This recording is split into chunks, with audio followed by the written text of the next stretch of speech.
We're live, and I did wear the sunglasses. What's up, man? Sweet 16. Are we talking the NFL trade? Are we not? Probably not. But I mean, we can get into it. Off season in the NFL, man. What an off season. We can definitely get into it. I'm fascinated by what I fully believe set all of this off, which is that Christian Kirk took the Jaguars deal and how much money they paid him. Devontae Adams seeing it, saying, I got to get paid. And then Tyreek seeing that, saying, I got to get paid. I don't know. Did the Jags create this ridiculous wide receiver market, or am I just tripping, Mike? I think you're tripping a little bit, but okay. I don't know. It may be, I guess. I haven't even Well, you know Tyreek wanted to one-up Devontae. He wanted to one-up Devontae. He wanted to get paid. Now, do I think it was even remotely a decision between New York and Miami? Absolutely not. There's a couple reasons why. Number one, if all things are remotely close to equal, the weather's a lot better in Miami. And it fits his style a lot more. And you don't pay income tax. When you're going to go make $30+ million a year and not have to pay state income tax for half of those game checks, that's a big deal. It's a pretty significant amount of money. So when things are somewhat remotely equal, you're definitely going to the better climate where you keep more of your money, right? Definitely.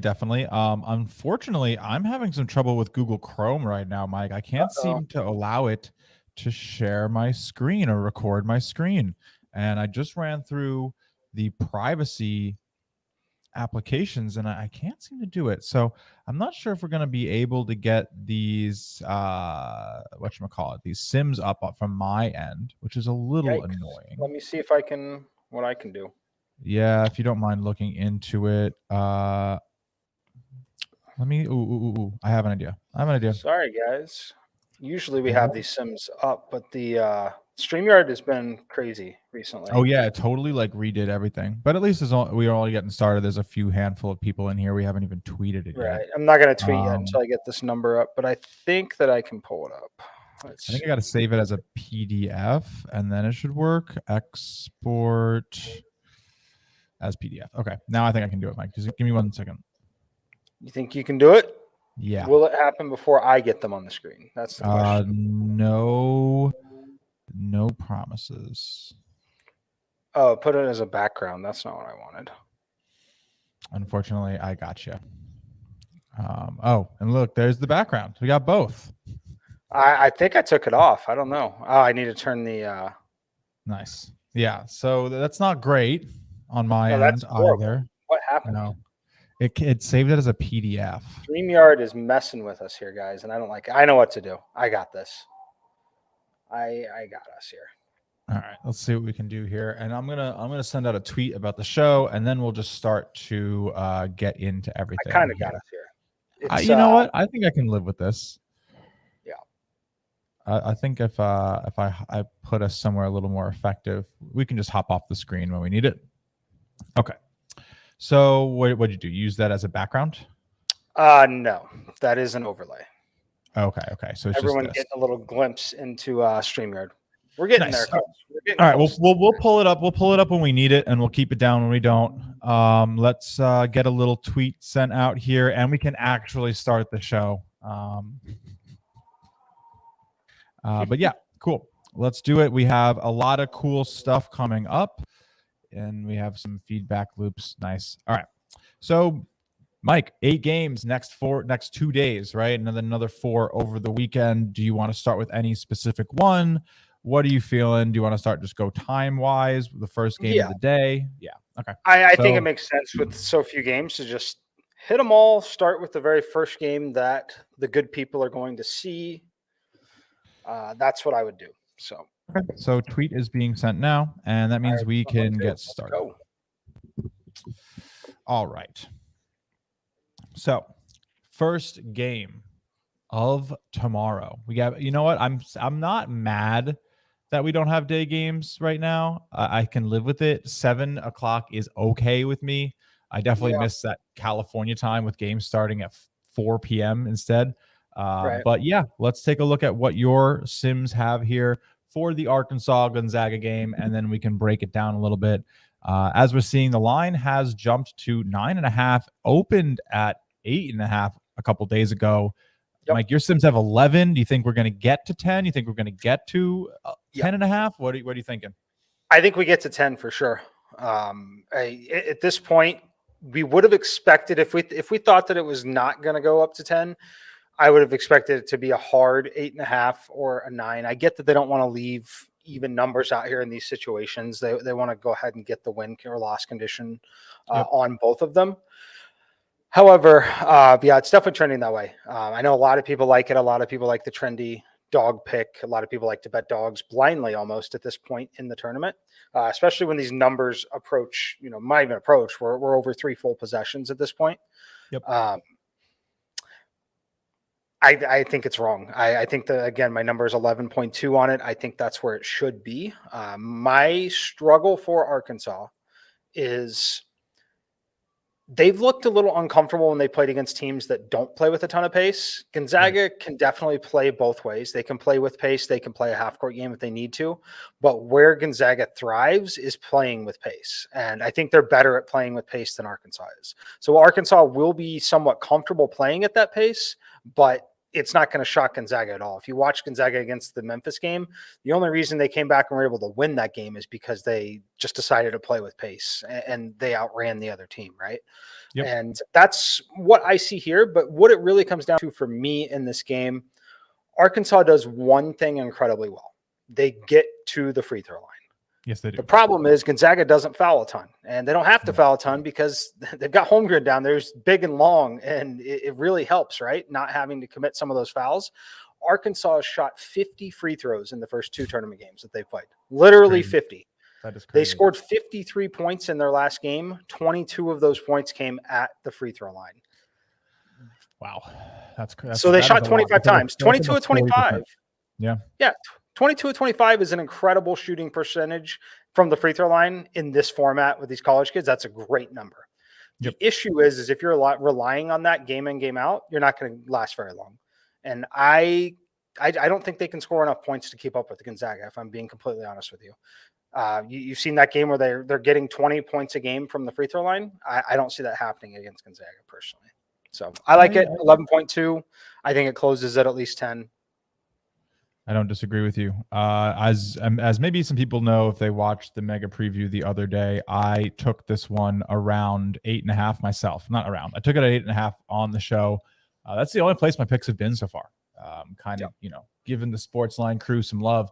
If you watch that, you basically know how I'm playing every single game. But yeah, I got 8.5 in on this number. I knew it was a little low. I think it's going to happen. I think 10.5 is probably a little bit more appropriate. I mean, we're arguing 0.7 points against your number, but yeah, I think it's probably going to finish at 10.5. I would not be shocked if they try to keep it at that half-point line.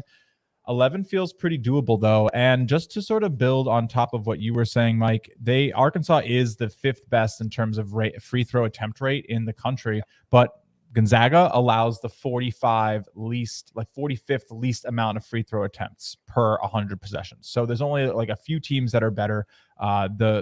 The effectiveness that Arkansas has on that statistic isn't going to be nearly as pronounced as it is with other teams. You're seeing just dominance from Gonzaga. 8th best 3-point shooting team. In the near post, they are the best in terms of the percent of buckets they get, number 1 in the nation. And then, of course, this last one is the second chance points. They are a top team in second chance points in the country. Obviously, Holmgren and Timmy down low, 2 of the most skilled bigs, especially on those putbacks, getting you in the air, pump fakes, turnaround, spinning, jump shot, like hook shots, all available for these guys. Makes it really, really difficult. I don't know. This is going to be really interesting. I think 10 is probably the correct number. 9.5, I'm still taking Gonzaga, but 10.5, I think you got to start to think a little bit more. Yeah. And I haven't played it pregame. a lot of I live bet a ton in these situations.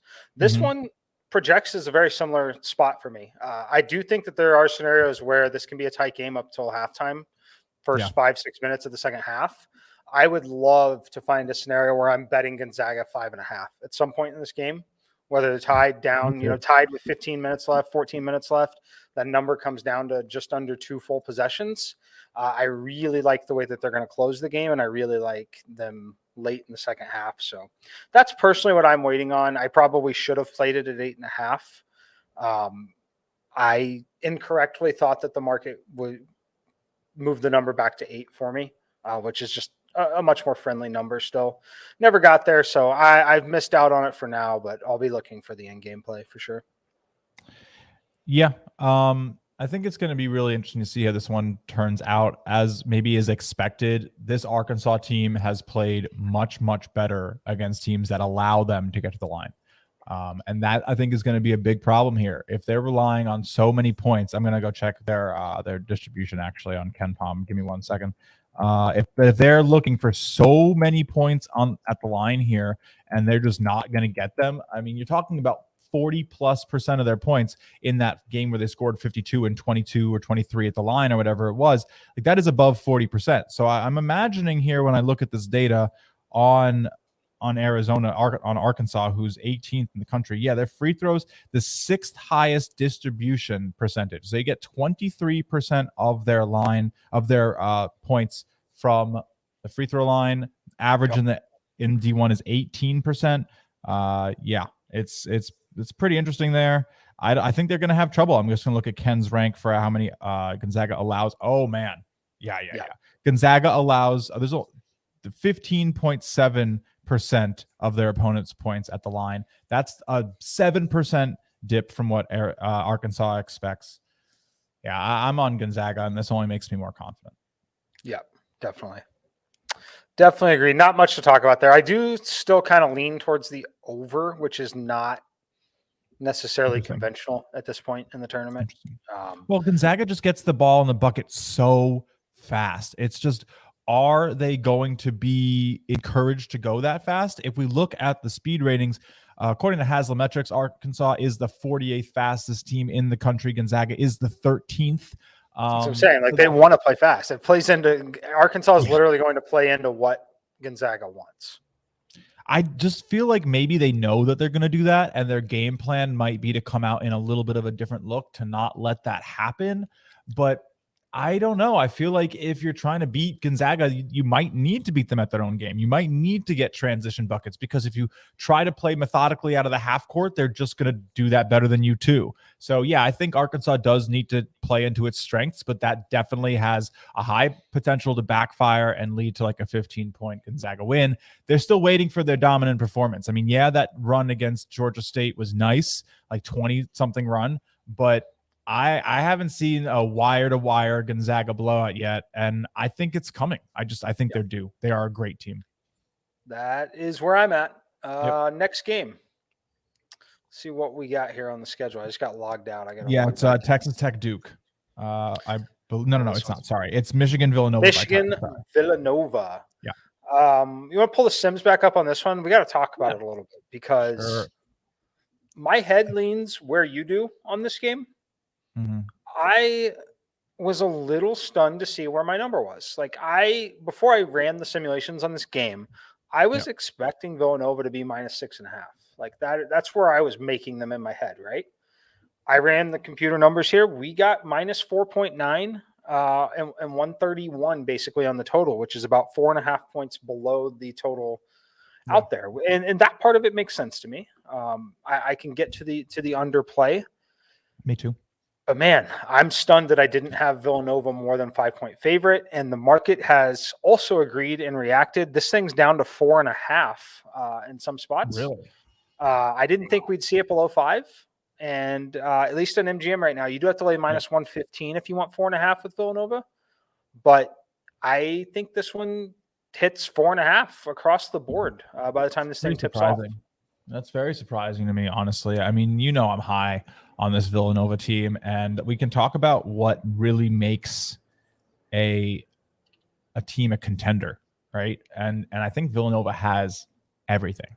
They can get a stop when they need a stop, and they can get a bucket when they need a bucket. And like, I know that's so simple, but it's really important. They have guys who can also shoot the three. Even their bigs can shoot the three. I think almost every single person on that starting roster can shoot the three on that Villanova team. They are all dangerous. And then on top of that, it's a deep roster. And then it's Jay Wright. I mean, this guy knows how to get points out of timeouts. He knows how to use his players effectively. I don't know. I liked their odds, obviously, a lot at the beginning of the year. I liked their odds at the beginning of the tournament. They're down now from around 2,000 at the beginning of the tournament to around 1,300, which I think is starting to get into a decently fair value territory. I'm not adding more on right now. This is still a huge game that they definitely have the potential to lose. I might even be hedging a little bit of my futures bet with a money line on Michigan at this point. So if you tailed, look out for maybe some updates on how I'm handling that. But no, this is a crazy game. I just think that when it comes down to the fundamentals and the consistency, Nova has an advantage that in an average simulation of this game, they should come out victorious. You include free throws, which they are, again, one of the best teams in the nation with. I think they could balloon it to 5 at the end if they're up by 1 or 2 and Michigan starts fouling. So I don't know. It's a tough game to call, though. I agree with that. Like I said, I expected the number to be closer to 7, 6.5 for sure. You're right. Villanova, best free throw shooting team left, best coach team left. You could argue that Kansas might be, but I think that it's Kansas, sure. Villanova, Houston are the top 3 in terms of coaching staffs at this point left. Yeah, the guard play is what separates them too in these situations. So all of those things check all the boxes. My only issue with them when it comes to covering a number that is approaching 2 full possessions needed to win and to cover, which is basically what you're at 5.5 for sure, or 5. Yeah. They play with such a slow pace and play a controlled half-court game that you are susceptible to a poor shooting night a little bit more than some of the other styles of play, I will say. So I think that, obviously you could say the same thing on the other side, but I think it's less likely that they just absolutely dominate and blow them out because of the style of play. We're looking at a slower, controlled half-court game that should have a back and forth to it. I don't have a play on this one, but this profiles is one that, like, if you like Michigan at all, in my opinion, like if you're someone who likes Michigan, I love the Michigan money line right now at plus 180. Just knowing that if you love them and they have any remote chance of winning this game, they're going to have to be up by 2 possessions at some point in this game. You will absolutely be able to grab Villanova at plus money if you're correct at all about Michigan covering the spread, even, frankly, in my opinion. So that one is one that's an interesting arbitrage opportunity. I have nothing played on it so far. I do have a heavy lean on the under, but I haven't put it in yet. The most likely thing that I will do on it, Justin and I, we've talked about this a little bit. I will play this one in a same game parlay. Yeah, is what I will do. Just because we want to play, we only really want to play same game parlays like we want to only tease the NFL. We're just playing on market efficiency, and these games, especially the first day here, these are the Thursday games, right? These games should be the most efficient markets that you will see.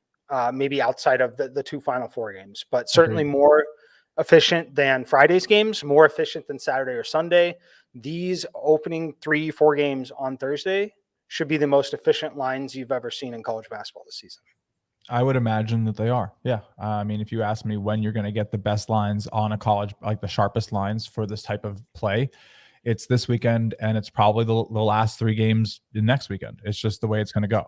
But so, yeah, definitely going to be looking into that. We'll have maybe some fun donkeys coming up maybe tomorrow morning, tonight, Twitter, Discord, definitely be on the lookout.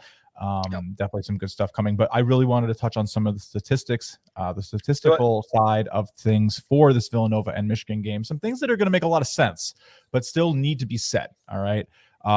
Michigan does a lot better against teams that can't defend the paint. Right? Duh. Well, because Hunter Dickinson's a beast, and if he can get whatever he wants, then they're going to win the game. right? So Nova's, if you want to maybe look at how this game's going to unfold, watch how Nova is defending him. It's really all about him. If you can shut him down and force the other players on that team to have to make buckets, especially late in the shot clock, you're going to be in a good place. We talked a little bit about that pacing for Villanova. They are the 7th or 8th slowest team in the country, according to Hasla, who I have pulled up right now. Usually going to be around the consensus. They're slow. They're methodical. They take shots late in the shot clock, and they play good defense, which forces you to put things up late in the shot clock. Now, what's going to lead to their demise in that type of play style, as Mike alluded to briefly, is Michigan hitting their shots.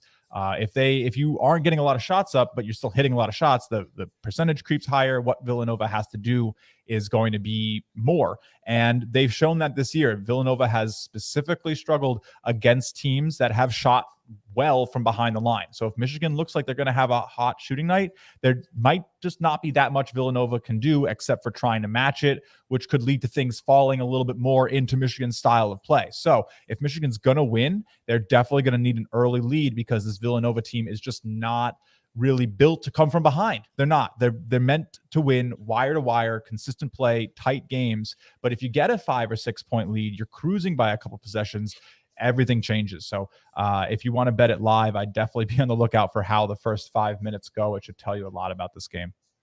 Yep. I agree with that.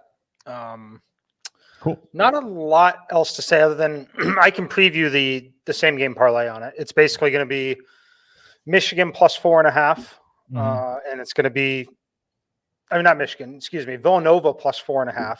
Okay. And then Michigan on that side, it'll be plus 13.5, and then it'll be under like 148, whatever the highest number is on that they'll offer me. Yeah. Under 148 or so. I like that. I think that has a lot of legs. I definitely lean on the under, because again, Villanova is going to be super happy to slow it down and try to force a bad shot. And then they're just, I don't know, they're so quintessential. And I joke around a lot when I'm watching college basketball with my friends, and we need to get a cover. And I'm just like, oh, okay, here's how we do it. We just get a bucket, and then we get a stop, and then we get another bucket, and then we get another stop. Easy, right? Easy game.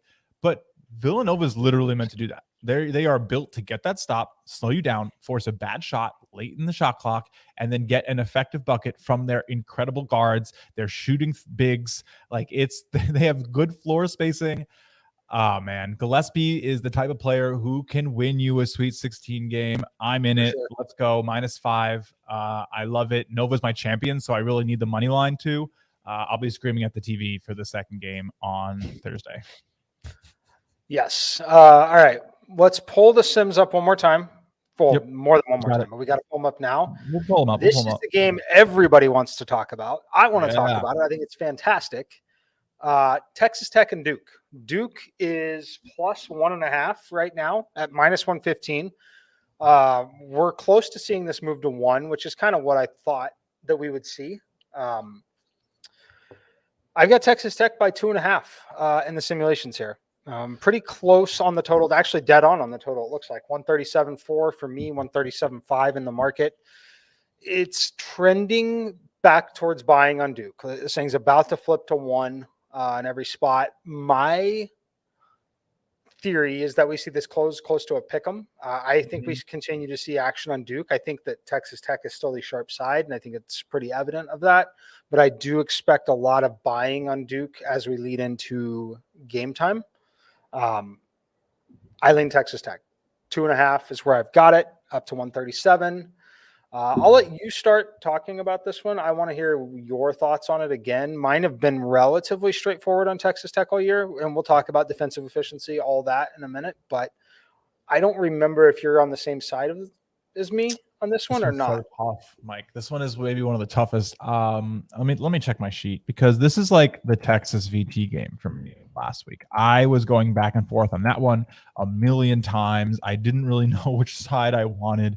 I ended up like cashing out a bet twice or something. Like everyone has those types of bets where you're like, oh man, it could really go any which way. I took a little early action on Duke +2 because I found it. And okay. I play a lot of the game where it's not necessarily sometimes who you think's going to win the bet. It's about getting the right number, knowing the market's going to move, saying, okay, I have +2 now, gives me better opportunities to, make money, harness my value, and reap my profits. But how this game's actually going to go, I think there's a reason this is such a tight line.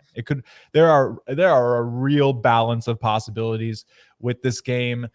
There's a lot of chatter about Duke's lack of defense, right? About how Michigan State was able to really get whatever they wanted. And if Texas Tech has that opportunity, then they're going to be in trouble.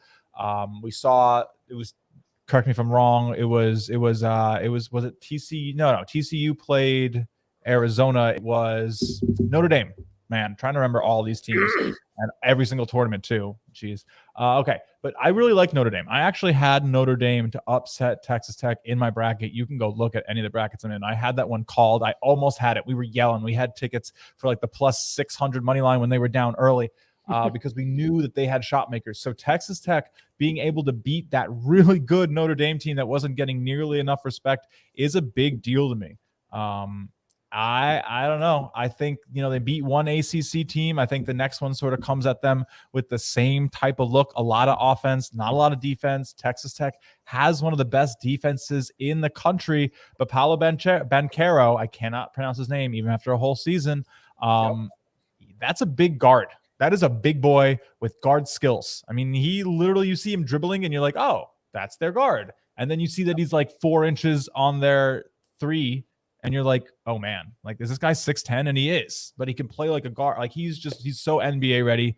He could definitely will them to this game, but there's always a price to pay to bet such a blue blood like Duke, which is why I knew the market was going to move a little bit. Not really sure on my final take. Doubt this is going to be an official play on either side for me on this one. Live Bet Central, sharp betting lines, donkey with alternate lines type of game there too. Massive plus points on each side, +10, +8, and just hope it's a tighter game. Like, boom, why not? Yeah, that's how I'm playing that one. I agree with that. A lot of people here have seen a lot of the early edge content, so I've talked about it there. But at the start of the March Madness, I track a lot of different things, but I really track experience from teams. And there were 4 teams that really stood out as ones that I had circled that I think could win the national title, that were not Gonzaga, things like, not massive favorite like that. Villanova's 1. Actually, they're number 2 in the ratings. Texas Tech is number 1 in the ratings. Then Villanova, then Houston, then Kansas. Kansas has the highest probability of winning out of all of them because of the road that they have to get there. Right. And I've got them in the final game. But Texas Tech, Villanova, Houston, and Kansas from the start of the tournament, before the night the bracket came out, those are the 4 teams circled that have everything needed to get there. They play well enough defensively. They have the experience. They have the guard play needed to get there. I like Texas Tech in this spot. I'm questioning, though, does Duke continue? In my opinion, they got a favorable whistle last time. They're always going to get a favorable whistle in Coach K's last run.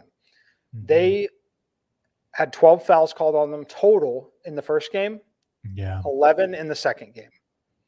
We've seen multiple schools with 10 to 12 called per half pretty easily. Yeah. But yeah, this is full game fouls called against them. Either they're not getting called or they're going to call more fouls against Texas Tech. Like, something's got to give, because Texas Tech will absolutely draw more than 11 fouls in an entire game, in my opinion, against Duke and the way that this Duke team tries to play defense. Do you have any argument with that? Strong disagreement? Do you think that they can play without fouling this Texas Tech team? No, I don't think they can play without fouling this Texas Tech team, because this Texas Tech team has the potential to wipe the boards with them, Mike. Exactly. Texas Tech, top 40 offensive rebounding team in the nation. Duke, 217th in offensive rebounding rate allowed this year. Not good. Yeah. That's below average.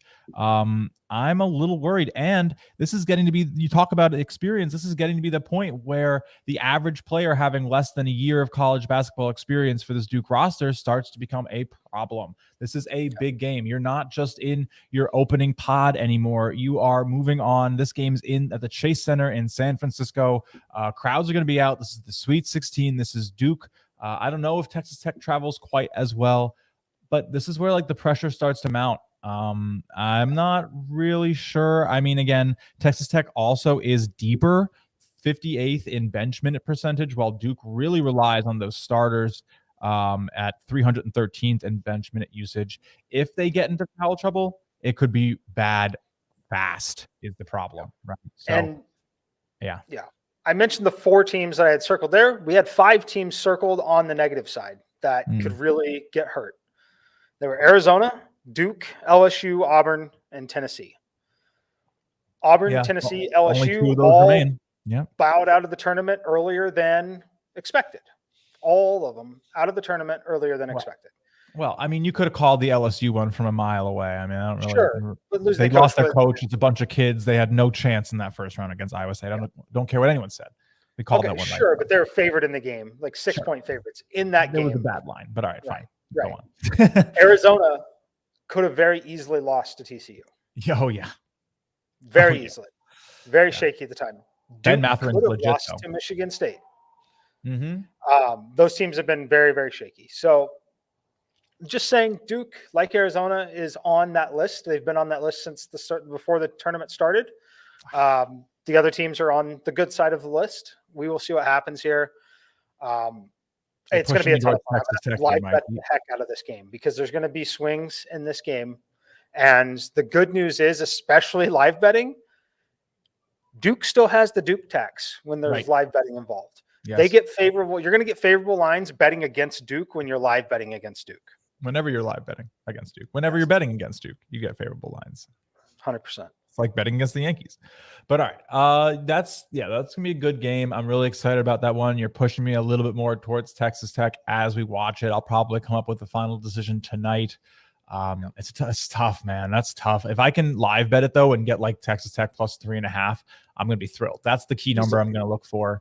You're going to want that possession plus. I could see this one finishing at a possession regardless of who wins. If it gets out of hand and Duke makes an early run, which is definitely possible with how well they shoot, I'd look for even 6.5 as another key number. Lock that one into. I'm happy with either. I know this one's going to come down to it at the end. Overtime bet. I don't know. Those are fun. We've started to see some more overtime games the first day or so. Really didn't have many, but then we saw like 5 in the next day. And I think we're already like, we need one more to tie for the most ever in the tournament. Yep. I think these teams are separated by less than ever. I might just go have some fun and put a little like small $5, $10 bet, like 0.05 unit type bet on each of the games to go to overtime. And I think you probably only need to hit one, right? Out of the 8 games, they're probably all better than plus 800. You go put a bet on all of them. You need one overtime game and you're having a blast. So maybe we do that. I'll probably go have some fun with it. It's silly. It's stupid. But you know what? It's March Madness. We had a good weekend. Will you also include the St. Peter's and Purdue game or the Arkansas Gonzaga game? Because I don't think you need to put overtime bets on those. I know that the odds will definitely be in your favor to do so. But I'm going to definitely do it on the Arkansas Gonzaga game just because it defies all logic and it's March Madness and you need to include that. I mean, we can, I guess, like give a sneak preview of my opinion of Purdue, but I already laid the points and I'm very happy that I did. I see no way that they handle the bigs inside. Poor Peacocks are just going to get stomped on by a 7'4" giant. And that's how it goes in the sport. Because the basket is like literally only like 26 inches above his head. So it's really not very far. But all right, let's get into the last game here of the day. I do believe, if I'm not mistaken, Houston, Arizona, final game of the night, 9:59 p.m. tip. Wow. Houston, Arizona. We've seen a little bit of line movement. Yeah, we have. It's coming down because, Ken Pom has Houston as a better team and has them winning by a point outright. And most models are going to agree with that based on the composition of this team. We've seen why. We saw it get put on display in their last game, why the computer models so highly value this team. And it's for good reason. They have players who can do everything at any moment. They are just, I don't know. I'm mad I didn't pick them in the last round. That's all I'll say. I took them already +2 though. So. Yep. That's where we'll lean. You want to pull my number up quickly on it just to show everybody. But Here it is. I have Houston by half a point. 148 basically is my total on the game. I don't know what else to say about the game other than it should be a very competitive game. Yeah, I agree. Arizona, if they piece together and play to their potential, they could easily win this game by double digits. I don't see them doing it at this point. So I like Houston. They're right on.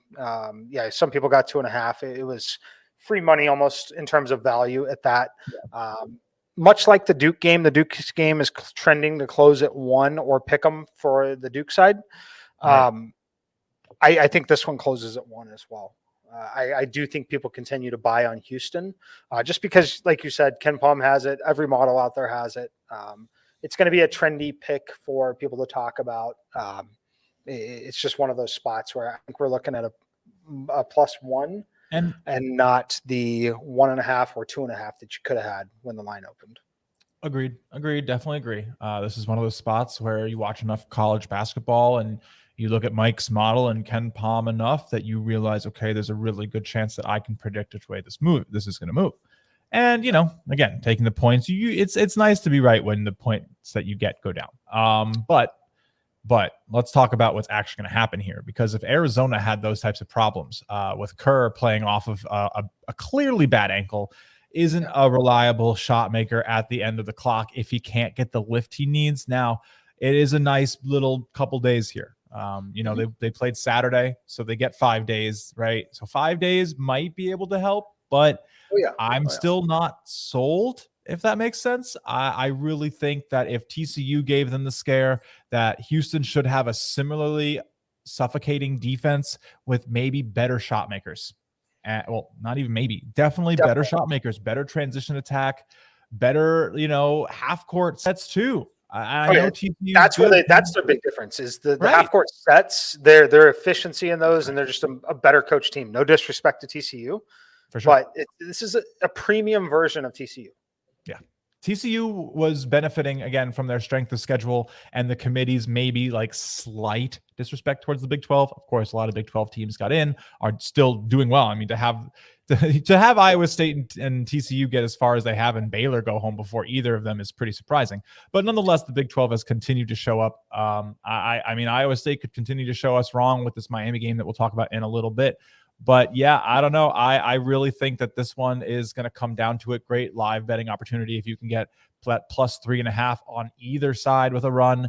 I like it. Hover your finger over it. Wait, make sure it's not going to keep going in that one direction. But look, even if you took, what were we doing when Baylor was starting to lose their grip? We took like +3.5, and like it went all the way to like +16. And you shouldn't even panic because it came back to +3.5. And yeah, sure, they blew it, but you got to trust your numbers. You got to trust that these models are going to eventually have things progress and regress and meet them at the middle a little bit. And we hit our numbers more often than not. And look, if you're here watching the show, you definitely believe in that a little bit more than probably the average bettor. So yeah, this is going to be a good spot to take like +3.5, +6.5 if it becomes available for sure. Either side.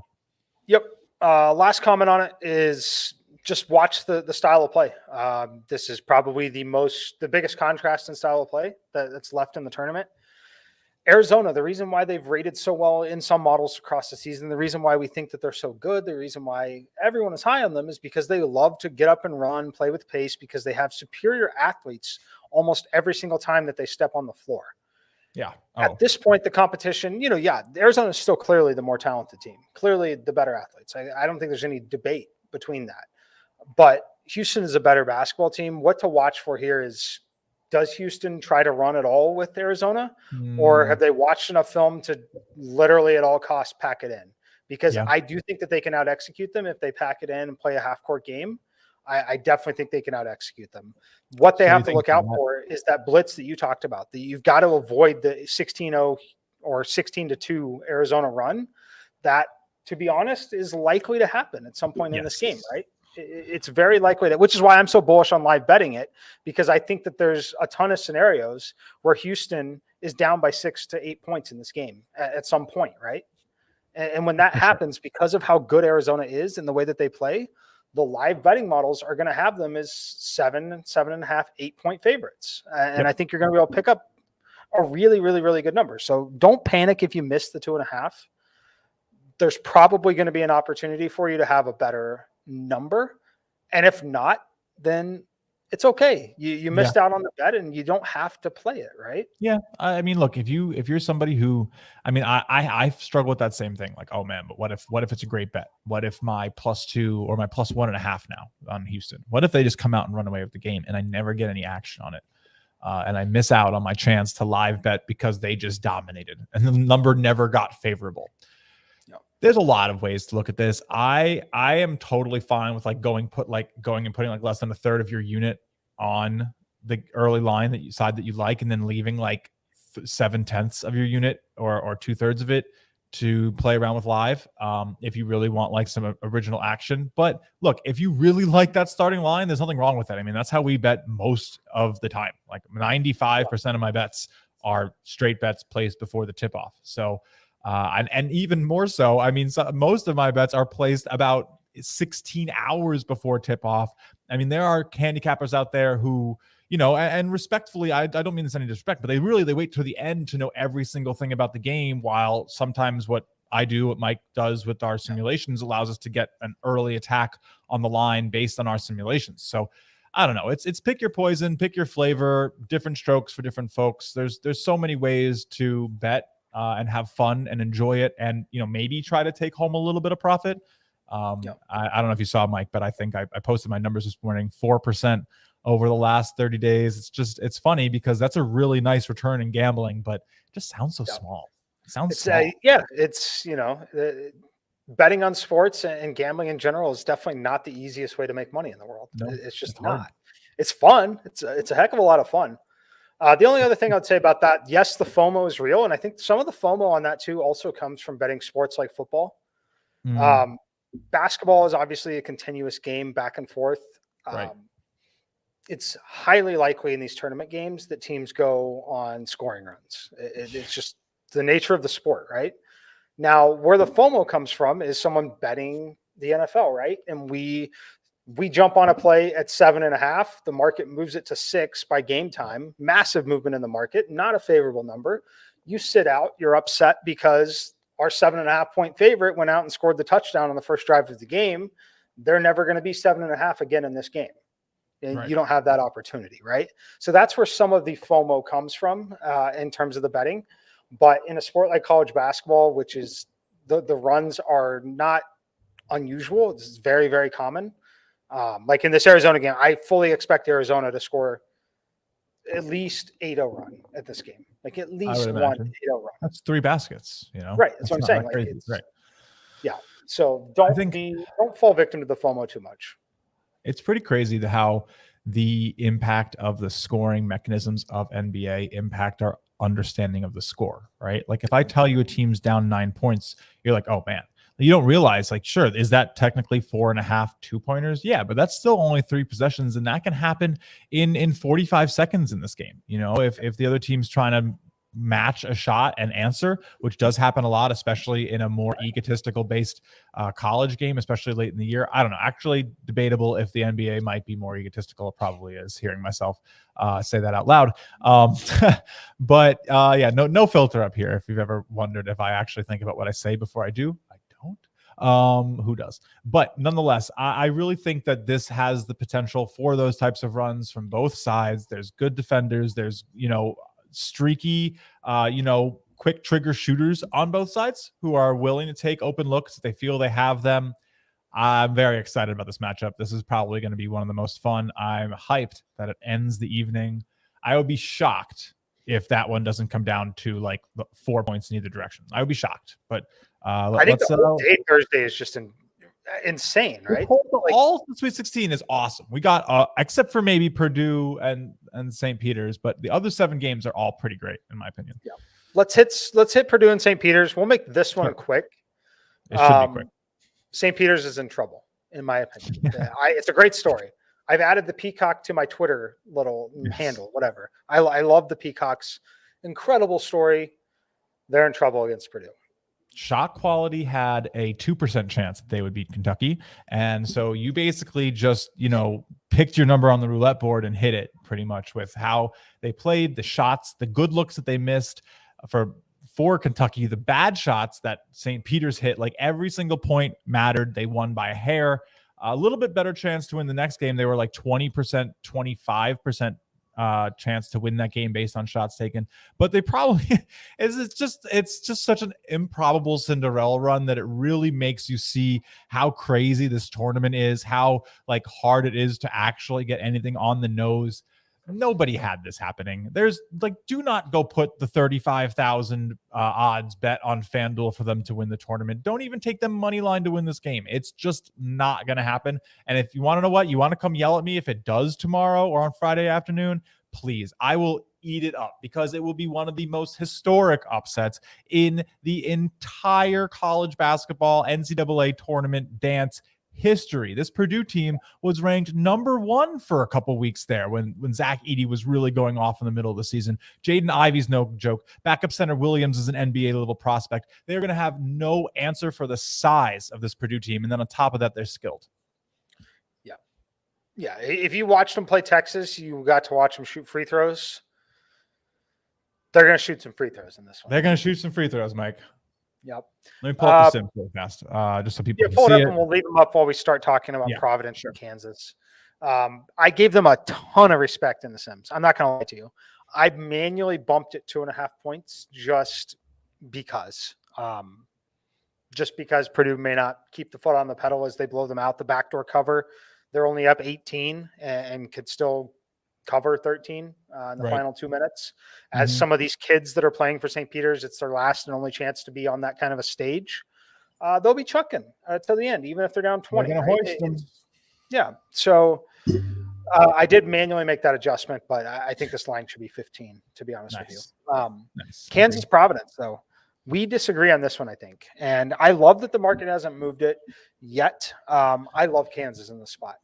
We've talked about Providence being a little overrated throughout the season, which is ironic because it was the first bet of the tournament that I made.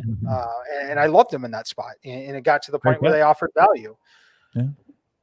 Kansas is so good scoring out of timeouts. They're so good executing in these control situations. And that's what I see here against Providence.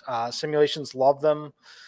Kansas has a really nice, comfortable road to the Final Four. And I think that they cruise here in this spot outside of some sort of freak injury or some crazy foul trouble from Abaji or just like a horrible McCormick game.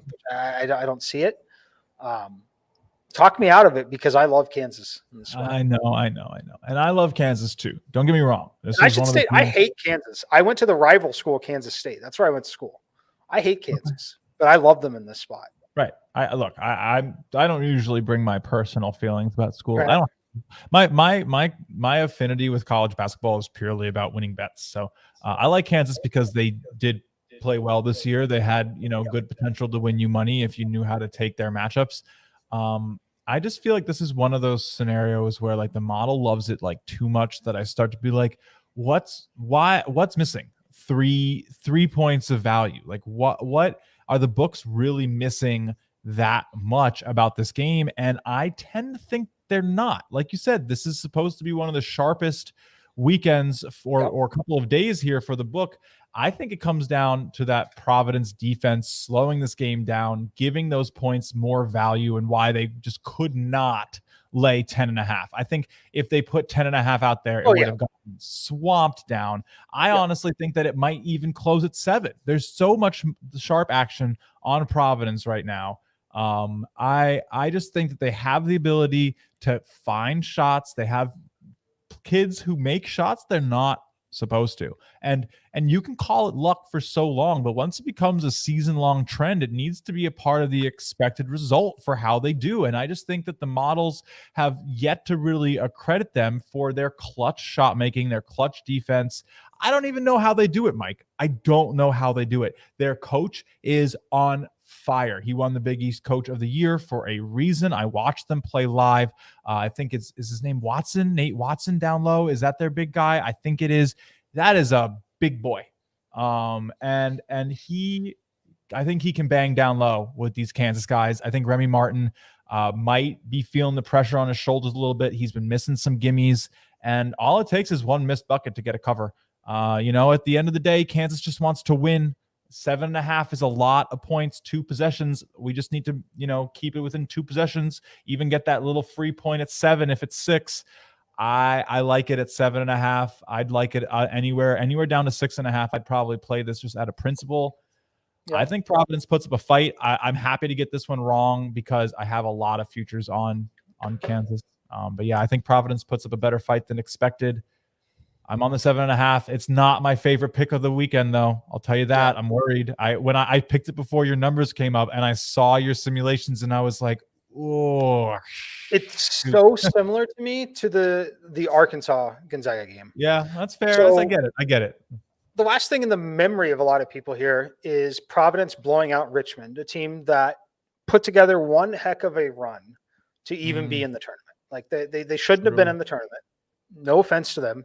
Great run. Can't take that away from them, but not a tournament team. They're just not terribly surprising with that result. But what it comes down to for me, identical to Arkansas. Providence had a ton of success because they are able to get to the free throw line and they make free throws at a high enough rate that allows them to win these close competitive games throughout the year that models will say that they shouldn't win. Mm-hmm. The problem with that is Kansas doesn't foul like Gonzaga. They don't put people on the free throw line too often because they're still an incredibly well-coached team. And they're an athletic team. Like where they get into trouble and where these teams thrive is Providence plays teams that are like also not mega athletic all the time. They play tough competition. I'm not saying that they don't, but that's where those teams will thrive. That's where Arkansas will thrive against teams that are either not on the same level or they're just not super disciplined. But that's not what the Kansas team is disciplined. Gonzaga is incredibly disciplined. I don't think they put these teams on the free throw line enough for them to go out there and win the games. This team, I'm pretty sure Providence is like top 5 in the country in terms of getting to the free throw line. Third in the country. And you've seen how many close games they've won, right? I did. Put them against a disciplined team that's also equally as talented or more talented. I think that's where their run kind of ends, right? I don't disagree with you. That's where the model's picking up on it. I can tell you that for sure. That's just like the Arkansas game. I think, look, if you're looking for where this game's the crux point of this game, to me, as with most games with these efficient lines, it's going to be how it's called. If they are calling ticky-tack in the paint, Kansas is going to have no problem. If they let them play in the paint and Providence can be a little bit more aggressive, they're going to have a chance. If they're not going to call every foul, if they can basically get away with fouling down low on an extra % of looks and get some rebounds. They need a rebound. It's going to be a big post battle to me. Whose big guys down low are going to control the boards? Who's going to clean up second chance opportunities? I would be shocked if this game is determined by the shooting, the mid-range shooting, the 3-point shooting. Will Providence be able to slow it down is another really good question. I think the book thinks they will be able to. That's why I think it's lower than your number. Really quickly, do you remember, or let me actually get to our window here, wherever I put it. Lord knows. Your number was on this total here, right? We're looking at, I can't even read today. 142.1. Right, 142.1. So I think that might be seen as a little high. That wouldn't super surprise me. I think maybe it gets a little slowed down and those 7.5 points get stretched out to around the value that people think the 10 would have. That makes sense. So it makes a ton of sense. This was the game that I was expecting different on as well. The two games I was expecting different on, the two numbers. Number one, before I ran simulations, I thought Villanova would be 6.5 to 7, right? This game, I thought the total would be 133, 134, not 141.5. I do expect, because Kansas, a lot of teams aren't going to be. Providence wants to play slow. That's not going to be a problem for Kansas. Kansas will run when they have opportunity, but they are more than content to play half-court offense and draw upsets and out-execute you. This is an underdog play. Like that's just, it's because I think that's how the book is missing something here. I think it's not only the book, right? The book is essentially some of these models. Ken Pom has this game at 76-69. That's 145 points. The book is still giving you a couple points down. So clearly Vegas knows something. The sharp part of the market knows something. I like the under here. I like the points here. They're correlated plays. I'll probably end up playing both officially because, I'd like to win the 2 units. And I guess we'll see. I'll take a big risk on it. I think I might come out with the gold medal on this one, Mikey. We'll find out. Yep. I mentioned comment here. Providence are like 24 years old. Providence is the oldest team in the tournament. So I mentioned the 4 that I thought really could win it.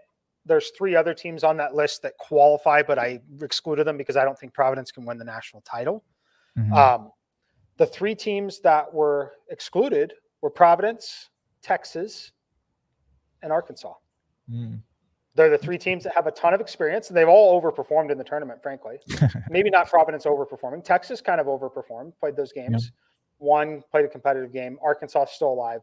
But Providence, average experience, 2.75 years. Kansas still over 2 years, 2.1. That's a lot when you consider that's good for a Kansas team. Yeah. It's a really, really good number. Duke, 1 year. Arizona, half of a year average experience. Tennessee, Auburn, LSU, all under 1.4 years of experience. All those teams are gone. But yeah, Providence, Kansas is a veteran matchup. We're going to see a controlled half-court game for most of it. You'll see those runs from Kansas. We'll see some highlights from Abaji, but it's going to be a good one. I like Kansas. Kansas pulls away, wins by 9. Okay. Guess we'll find out. Huh?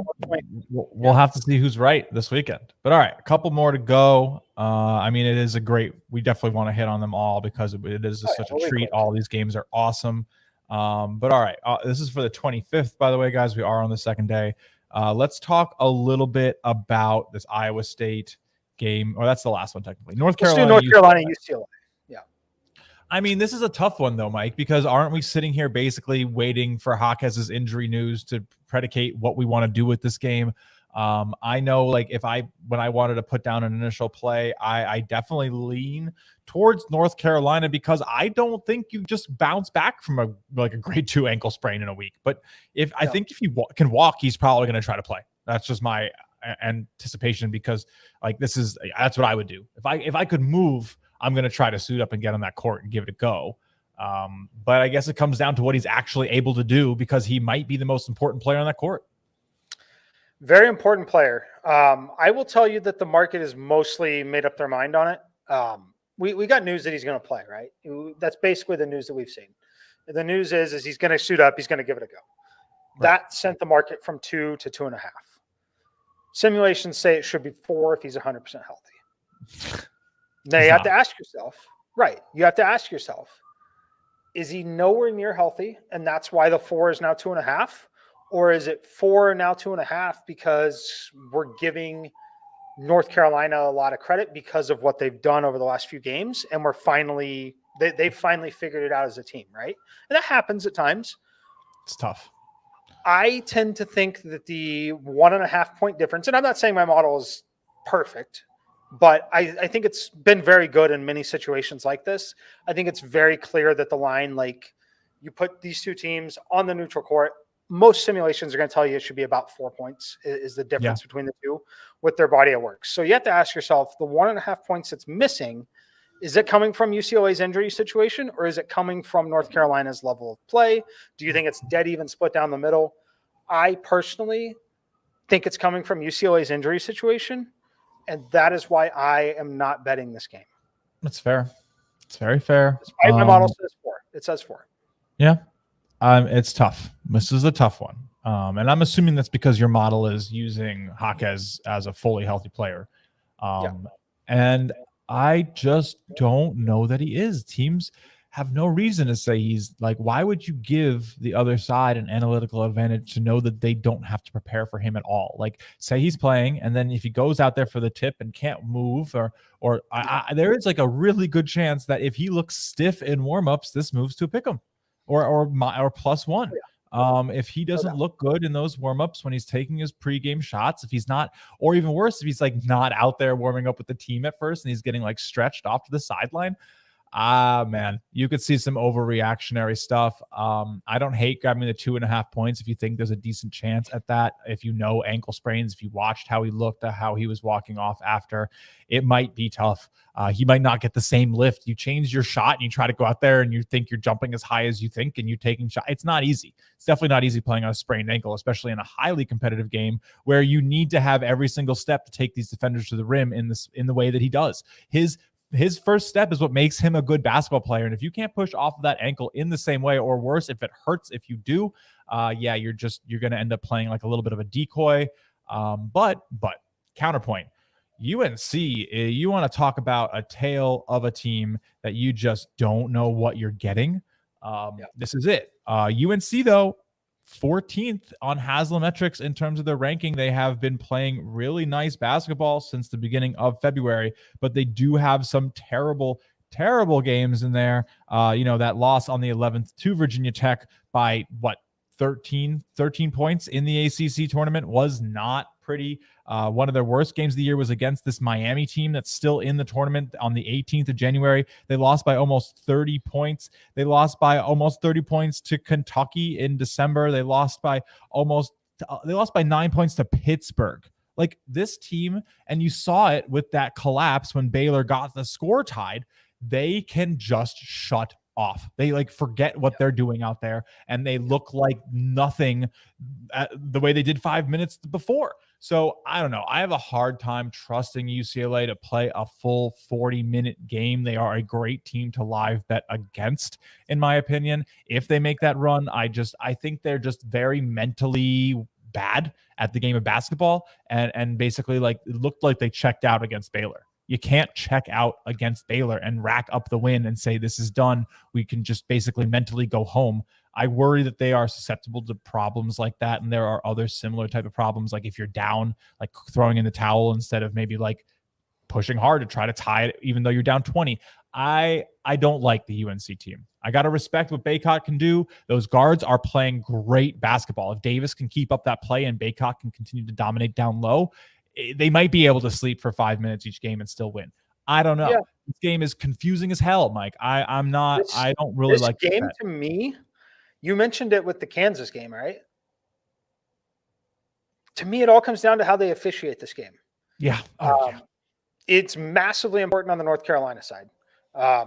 So Bacot's got to stay out of foul trouble. If they keep him out of foul trouble, guy's a double machine. He's going to grab 12 rebounds in this game. He's going to keep a few possessions alive. It's going to really help them. But back to the Hawkeye situation, the reason why I'm not betting it, still at 4, I think it's because of the injury personally. We're going to monitor it all the way up until tip. If I have a bad ankle, what's the last thing that I want to do is play a team that only wants to run and play at pace. That's exactly what North Carolina wants to do. Yeah. And depending on how they're able to dictate the pace of this game, it's also going to come down to how the game is called and officiated.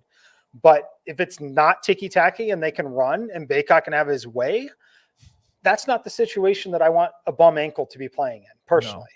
No. I want a half-court game, which is what UCLA wants. Yep. I want the ticky-tack fouls called. I think that they can outlast that. I think they can survive that kind of game on a bad ankle. So I'm not getting there. I'm not playing it. -4 is my number. If you blindly want to trust it, you should probably have played UCLA at -2. Yeah. Interesting live bet opportunity, but I want no part of a pregame play on this one. Same. So last game. Last one, Mike. And this one, this is the game I think nobody has in their bracket. If you have an Iowa State Miami game in your bracket, please tweet it. I'd love to see one. I just probably 1 in 100 chance that anybody has one. But nonetheless, I am on Miami. I think Larinaga has this team where they need to be. They have talent all over. You don't just beat Auburn and then walk in as like a 1-point favorite against Iowa State, who beat Wisconsin. I just don't get it. I don't. Wisconsin, and I'll admit it, I don't normally say this, but that was a bad pick on my part. That Wisconsin team was one-dimensional and did not have what it takes to get out of the first weekend of this tournament, and I still put a bet on them, and I'm upset that I did because I had Iowa State. I took that pick in the first round, and I got that against LSU, and I didn't see Wisconsin for what they were. All right. But now that we can see that Wisconsin wasn't all that maybe they did rely too much on Johnny Davis. The moment you doubled him, shut him down, nobody else could do anything. I don't know if Iowa State's had a legitimate test of a complete team that really can get everything together and put together an effective half-court attack with potential in transition the way that Miami does, and they have good defense. This is the best team that Iowa State's played in this tournament so far, and it's not close. Yeah.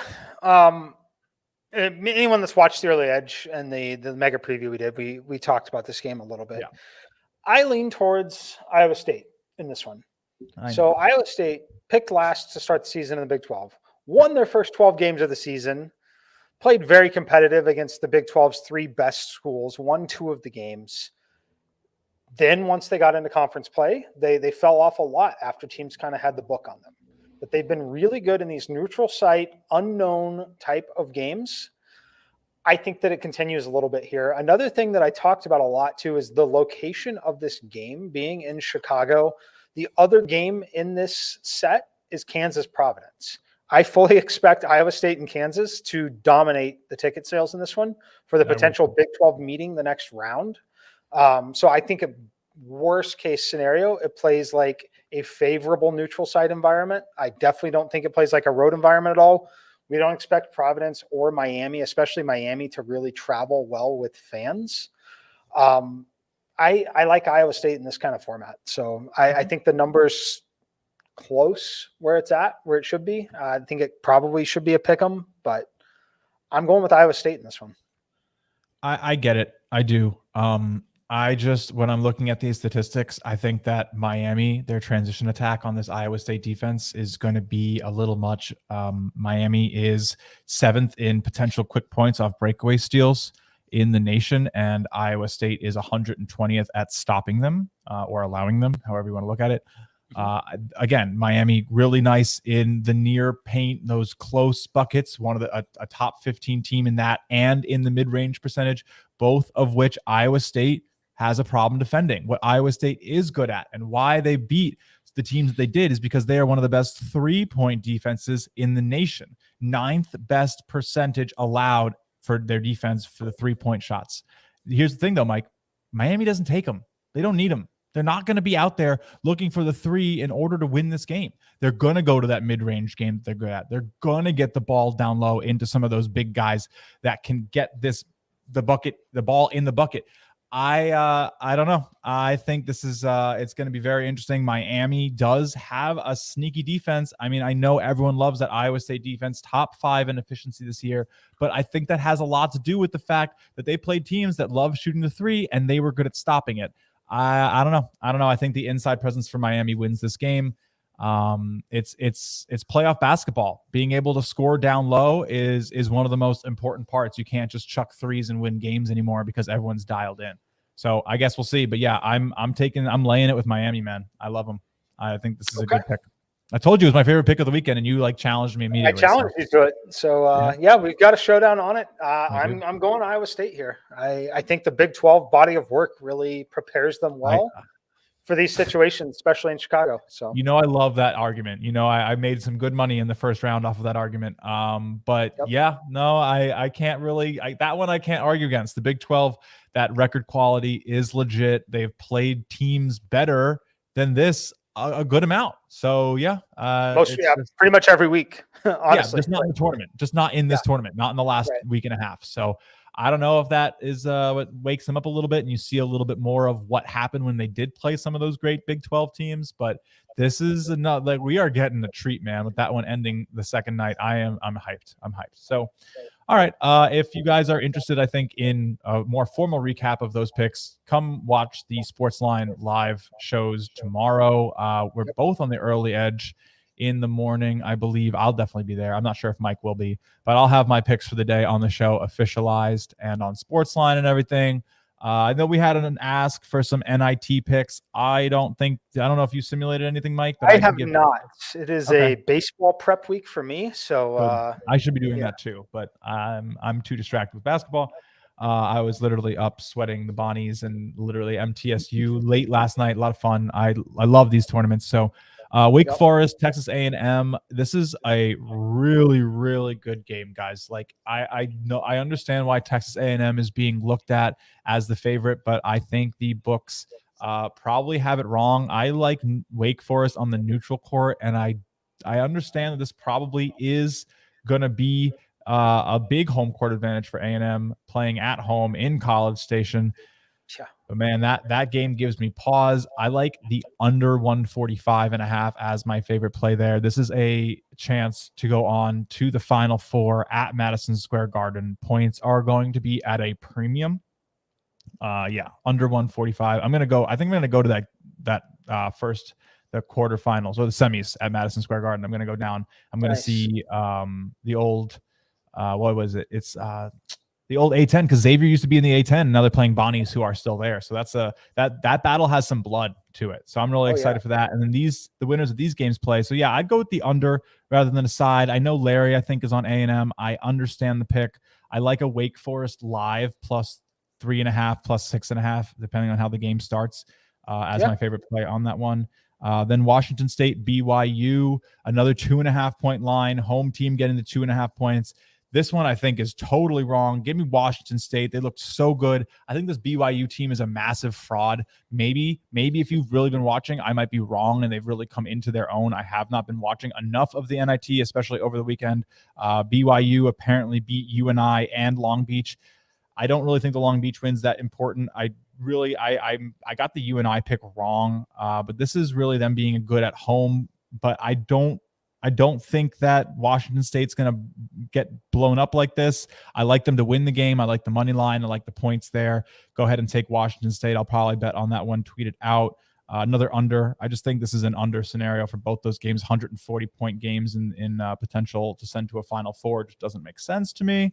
CBI, we have one game. We have the championship. This is an actual championship. One of these teams gets to take home a trophy after both being pegged to be one of the worst teams in their conferences. The UNCW out of the Colonial is, one of the stories of the year. They were down, 22 points against Drake. I had -7, and Drake blew it.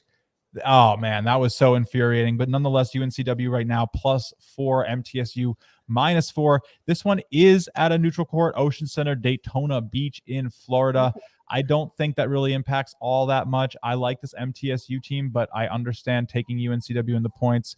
Both are really good second half teams, so I like taking the side that's losing in the second half as a live bet. I expect this one to finish close. Great place for an overtime bet, and I guess that would default me taking the points. But yeah, I like the under here as well. I think it's a big under day. And then we'll talk about the basketball classic for the last minute. Youngstown, Fresno. I like laying it with Fresno. I think they're going to dominate this Youngstown team. It's just a different league. It's a whole different world. Like Youngstown's like 250th in the nation. Fresno's like 120th or something. I'm going to go double check that information for everybody here. Today is the 23rd.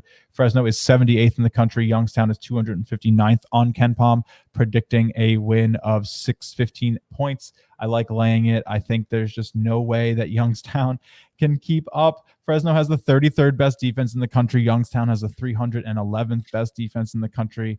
This has blowout written all over it. Love -13.